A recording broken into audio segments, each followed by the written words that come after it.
Hello, welcome back to WebcastNews. Let's get started. And because it is Friday, I thought I would again look at some more light-hearted and interesting stories rather than the news that keeps going around of things like terrorism and other things like that. I thought I would look at some more interesting stories. And the first story involves a vegetable juice making company, so it should be fun. Now this company have designed a wearable robot that feeds you tomatoes. And yes, it is from Japan. Now the robot is named Tomotan and is designed for runners.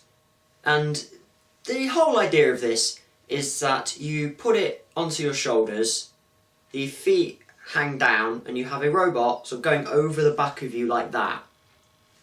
This robot has a dispenser on its back, and if you pull one of the feet, then a tomato will dispense out of that into the hands of the robot. The hands will then swing around with the arms in front of your face, and you can then eat a tomato.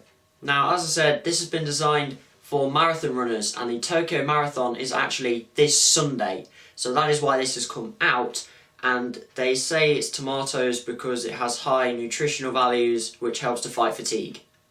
Now, one thing I thought about this was, this robot is 8 kilograms, and that may not sound like the heaviest thing ever, but when you're running a marathon with an 8 kilogram robot on your shoulders, it's probably not the nicest thing. Although they have said that they will trial run a 3 kilogram version called Petit Tomatan, which will be obviously lighter and run by a professional runner. So the only problem with this is they have to hold a tube to their mouth to actually use it, because obviously it is a smaller version and a whole tomato can't actually go in there, so it has to be the juice. Although the best part about the smaller version is it features a timer, so it limits how much you can have in one go, so you don't use all of it too soon, which sounds great. But to be honest, one little last point on this, the robot does kind of look a bit scary and looks like it could leap off your shoulders and take over the world if it wanted to. Now in more relaxed, fun news, the small rural town of Harlan in Kentucky has got into the news through its police force. And it's actually a fun story this time, because normally in America, police don't get the best reputation. They have issued an arrest warrant for Elsa. Yes, that is one of the main characters in the Disney film Frozen, because of heavy snow that has fallen in the area. Now they put this statement on their Facebook page and it reads, "All points bulletin. HPD has issued an arrest warrant for Queen Elsa of Arendelle. Suspect is a blonde female, last seen wearing a long blue dress and is known to burst into song Let It Go. As you can see by the weather, she is very dangerous. Do not attempt to apprehend her alone." But the best part about this is that 7 minutes later they posted another one basically saying, in all seriousness, be careful in the weather and don't go out if you can avoid it. So there you go, American police can have fun sometimes and not offend or hurt people.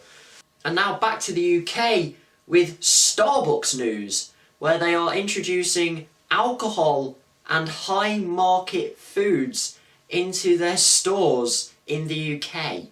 This is a new thing called Starbucks Evening, where from 4 PM onwards they will start offering things like wine and beer along with things like cheese boards. This is already done in 32 Starbucks locations in the US and is going to be brought to the UK, firstly in the Starbucks at the Stansted Airport and then possibly branching out to some more of the some 700 stores that are in the UK. So there you go, who knew? Starbucks going all highbrow on everyone. And finally, because it is Friday and we all want some relaxing, Business Insider UK decided to look into the pictures of the Sports Illustrated swimsuit models and compare their real-life normal pictures to their cover photos. So if you want to go and check that out, I've put a link to that article down below, so you can go and check that out for, research reasons, because that's what it's all for, hey? And with that, that is it for today's video. Hope you enjoyed it. If you did, hit that like button, hit the subscribe button, and as always, thanks for watching.